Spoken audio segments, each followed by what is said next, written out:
All right, and now I'm going to ask her a question. So, what do you see that I don't? What do I see that you don't? I guess I think I think my only complaint with you is like the people pleasing. So I feel like you overextend yourself, and she thinks it's just being a good person. She doesn't see the issue. I see it as you're burning yourself out, because you're pouring into certain people sometimes that aren't pouring back into you. Yeah, I would Mic agree. dropped. All right, just kidding. All right, that's our game, guys. So we are going to dig into episode. It wasn't. All right, guys, that's our game. So we are going to dig into mindset. Yes, so this episode we're going to talk about mindset and how to shift your mindset into a more positive direction. Yes. All right, so I think we're going to just drop 7 ways to shift your mindset. So for number 1, I would say shifting your mindset from I have to I get to really changed our perspective on a lot of things in life. We get to work out. You know, there is people that they physically cannot work out. Right. We get to go to work. You know, like those are blessings that Some people don't have a job. Exactly, and I think it's important to just be grateful for like the small things. You know, like For sure. definitely shift that in your mindset. Yeah, so, and I think going through that approach, shifting your mindset from I have to I get to, you're now approaching the life through the lens of gratitude versus the lens of negativity.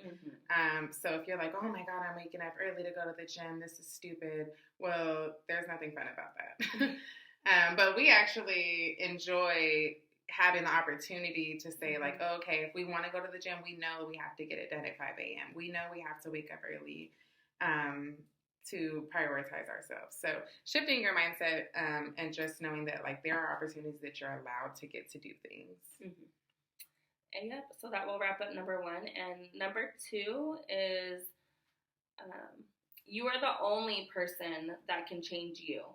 So the faster that you realize that, the faster you can heal and grow. Yeah, for sure. And you are in control of yourself, but I think a lot of reasons why we don't feel that we're able to do certain things is because our subconscious mind is holding us back. For sure. And for people that don't know what your subconscious mind is, it's literally like the system your mind builds in. It's your first thought. So if somebody asks you a question, your first thought, your first response is usually a negative one, and that's because your environment, what you're been created into. It basically starts from like when you are a child. Are a child for sure. Like, so that's what gets programmed into you. Programmed into you. And that's your little bitch voice, Rob Dial calls it. And we have applied that to our life. So when that alarm goes off and are we listening to that little bitch voice that says, oh, you're tired, sleeping, you had a long day, or you listening to that second thought, which is your true self of what you want and your desires and putting yourself into action. And that extra 10 minutes that you wasted snoozing, you could have been up, had breakfast, made a cup of coffee instead of rushing, yelling at your kids, getting everybody out of the house. Like, I don't like when I start my mornings like that. It makes me have a bad morning. I don't like to put that on my kids in the morning. So I make sure to get up when my alarm goes off so I could get myself up, get the kids up, and I'm starting myself out on the right foot, you know? We're starting the day great. And then, so yeah, that's number 2, just making sure that you're in charge of your decision making, that you're not taking the easy way out, that you are making sure that you are doing what you committed to doing. Holding yourself accountable. Yeah, exactly. And then for 3, read for knowledge and power. I can't tell you how much our lives have changed just off reading alone. I cannot truly tell you how much of a change our lives have made when we implemented reading. And it wasn't fun at first. It took us months to get through one book. Sometimes I have books I haven't even finished yet. I feel like when you do get to that one book, it will really motivate you to continue to read. Those page turners that apply to your life specifically, and then you find that interest in like the knowledge. Oh my God, I can't express that. Like the knowledge of learning about yourself. So the more you know, the more you're aware of, the better, clear decision making you have. And I wanted to recommend a book to you guys actually, because this book really helped me a lot. And it's The Power of Positive Thinking by Norman Vincent Peale. And this book, it really just teaches you how to train your mind to switch those negative thoughts into positive thoughts. And I feel like that can help everybody. So that was number 3, reading for knowledge and power. Did you want to add something to that one? Well, just like to be like going along with like the reading, like being mindful of what you're consuming every single day. So the music that you're listening to, if you're listening to drugs, sex, money, and weed, you know, like you're going to surround yourself around drugs, sex, money, and weed. It's just not like positive stuff that you hear. Or if you're constantly listening to that sad music every single day driving into work, how are you feeling when you get to your destination? Right.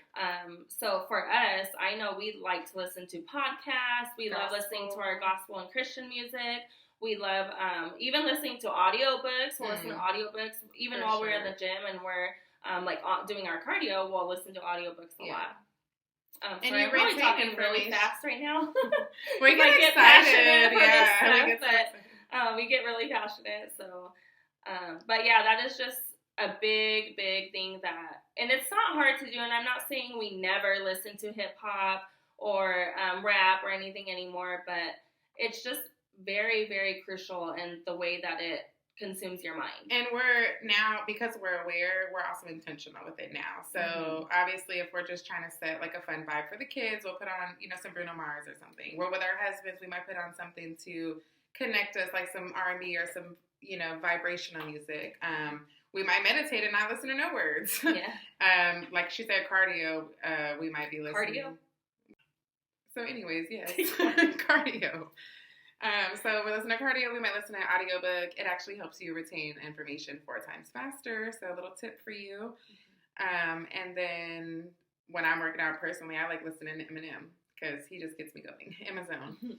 But we also want to be very mindful of the social media, what we're seeing on social media. I know I recently just cleansed my entire Instagram.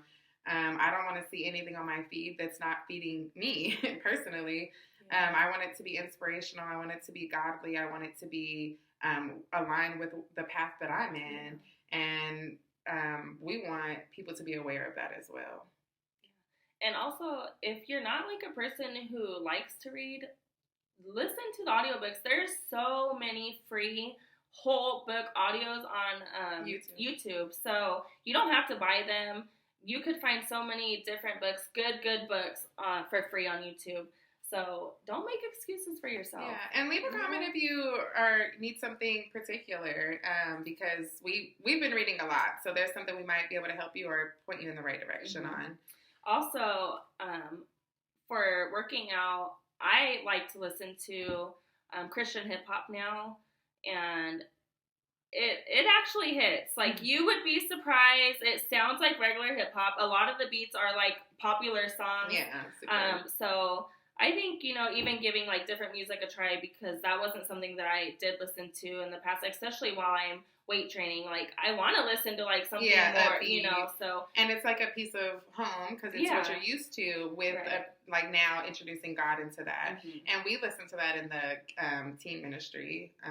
We play a lot of like hip hop Christian because we want them to feel like some it's type vibey. of I like it. I would 10 out of 10 recommend. Yeah. So number 4, we have eat healthy and work out. That's a part of our life. So we have to implement that for sure in mindset. When we're talking about building a strong mindset, you have to be physically strong, mentally strong. And it takes a lot of mental work to get up and go to the gym every day, 5 days a week. It takes a lot of mental strength to say no to the sugar, the alcohol, the sweets, and nourishing your body. But I say that to say because gut health is something that is true. And if you don't know what gut health is, people call it your second brain. Your stomach is your second brain. So if you're full up on sugar and you're foggy, or you have, itis, whatever people call it, you're not in a state of thinking. You can't think clearly when you're doped up on sugar. So you want to make sure that you're, being physically fit. You want to eat healthy. You want to take care of yourself. So yeah, it's very important to have a good nutritious diet. You want to try to at least eat 60% healthy, because I feel like it is hard to just cut out completely everything and not reward yourself. And then also, like, I feel for people that we can't say that it's a diet, this is a lifestyle. This isn't forever thing, it's not just a temporary, I'm going on this little temporary diet. Like, no, yes, there's like cuts and bulks and stuff, but that's a whole other topic. Anyways, but yeah, and then also it feels good to just have like a routine, so whatever your routine looks like. For me, my routine is getting up, getting my kids up and ready and drop them off at school. I go to the gym from 7:30 to 9, and then I head to work, and for me, it's not all about motivation. I'm not motivated every day, but it's literally part of my routine. So there are days that I don't feel like going to the gym, but what else am I going to go do? I'm going to go sit at home. I might clean, but then I sit and regret, like, I should have just went to the gym. Yeah. There's never a day that we go to the gym and we're like, I'm so mad at myself that I went to the gym today. Like, why did I go to the gym? So never doing that again. But when you miss your day and you don't stick to your routine and you feel like you fell off, then you're beating yourself up all day. You're like, I should have just went to the gym. So just get it done. Do what you can. The just dopamine that it creates in you, it is research. It's proven. Like, they don't just say it for fun. Like, you literally leaving renewed. There's so many times that I've, went to bed crying or woke up and just been like in my zone, and I'm heavy on, like, I would tell her, like, I can't do it. Like, and she just, you're not going to regret it. You're not going to regret it. I would just tell her, like, you're either going to sit at home and be sad, or, like, sit in the gym and be sad. Yeah. Or sit in and be sorry for yourself, or, like, continue your routine, because I feel like when you sit and you be sorry for yourself, you're going to get deeper and deeper in that route. But if you just continue, like, okay, it's okay to be sad for a day, but don't sit in your sadness. And maybe it's not the gym for you, and that's okay. That's just that's our own personal thing. But even if it's just something that's keeping you active and taking care of your body, that's all we're just trying to put out there. Take care of your body, whatever way that works for you. But definitely, even if it's going for a walk every morning after you take the kids, doing something to say, hey, I put some time outside for me to be healthy, to eat healthy, and try to be physically fit. So that's number 4 on mindset. So step number 5, don't compare yourself to what you see around you. Everything could look, one way, but just remember, we're all on our own journeys.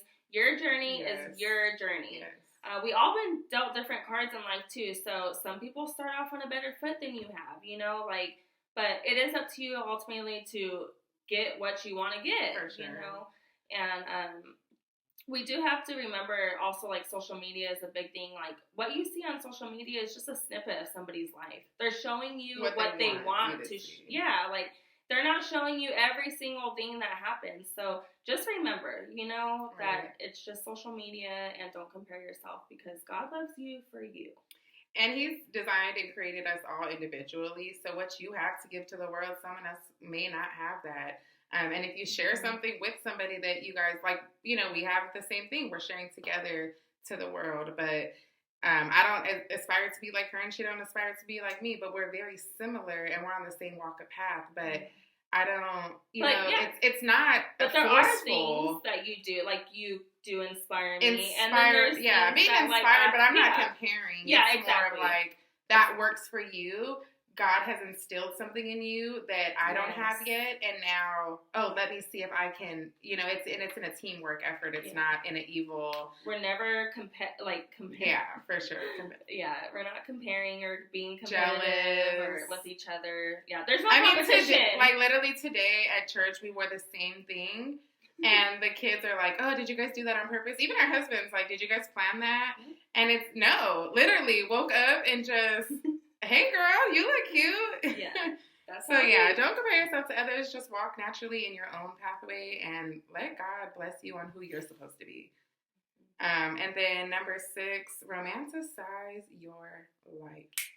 Yes. In every way possible. I mean, that's like we were talking about with the negative thinking. If you're going into everything with I have to do this, then it's dreadful. Oh, I shouldn't be drinking this coffee. Oh my God, I have to drink coffee to stay awake at work all day. I'm on my 2nd cup, just complaining.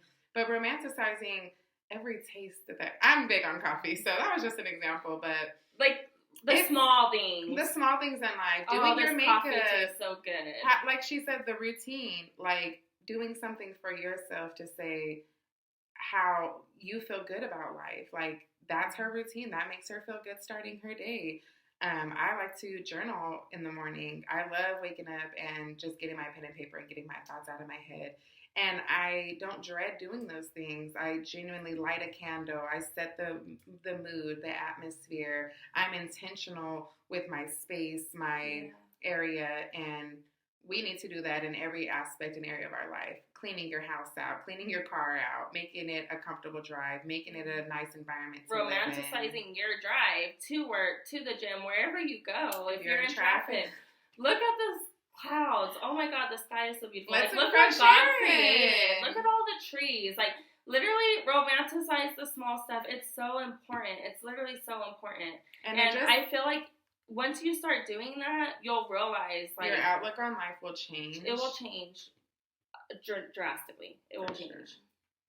Yeah. So number 7, we're gonna leave you off with be delusional. AF. Yes. AF. Because it's so important. Like if you could think it, you could create it.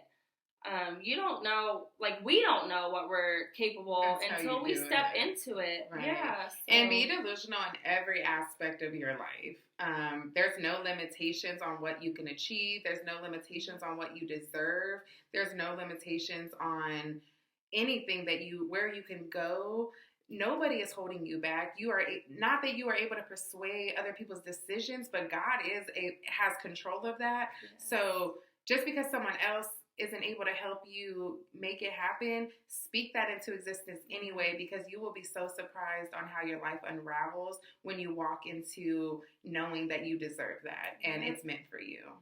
So be delusional. I deserve it all. And right now, what are they calling it? The lucky girl syndrome? Yeah.